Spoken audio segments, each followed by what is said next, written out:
बहुत प्राचीन समय की बात है, जब संसार तो था पर उसमें ज्ञान का प्रकाश नहीं था।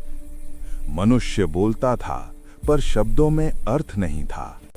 विद्या थी पर समझ अधूरी थी। कविता थी पर भाव नहीं थे। ये संसार जीवित था पर आत्मा से रिक्त। तब धरती से एक करुण पुकार उठी, हे प्रभु, हमें ज्ञान का मार्ग दिखाइए। ये प्रार्थना स्वर्ग तक पहुंची। देवताओं के हृदय भी व्याकुल हो उठे और वो पुकार ब्रह्मलोक तक पहुंची। ब्रह्मलोक में देवताओं ने सभा की। ब्रह्मा जी बोले, सृष्टि चल तो रही है पर चेतना के बिना। देवता बोले, हे पितामह, मनुष्य को विद्या दीजिए। ब्रह्मा जी ध्यान में लीन हो गए और तभी चमत्कार हुआ। दिव्य प्रकाश प्रकट हुआ।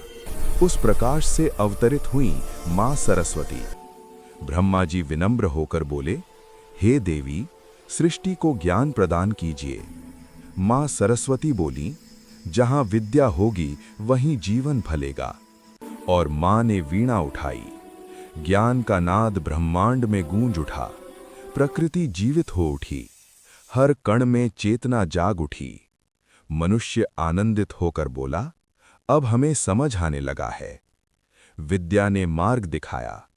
कवि बोला, मेरे शब्दों में प्राण आ गए। संगीत में मधुरता लौटी। गुरुकुल फिर से जीवंत हो उठे। संसार बदल चुका था। धरती पर वसंत उतर आया। पीले पुष्प खिल उठे। आकाश में उल्लास छा गया। नव जीवन का उत्सव प्रारंभ हुआ। ये दिन था माघ शुक्ल पंचमी। मां सरस्वती की पूजा आरंभ हुई। विद्यारंभ की परंपरा बनी। कला और विद्या नमन करने लगे।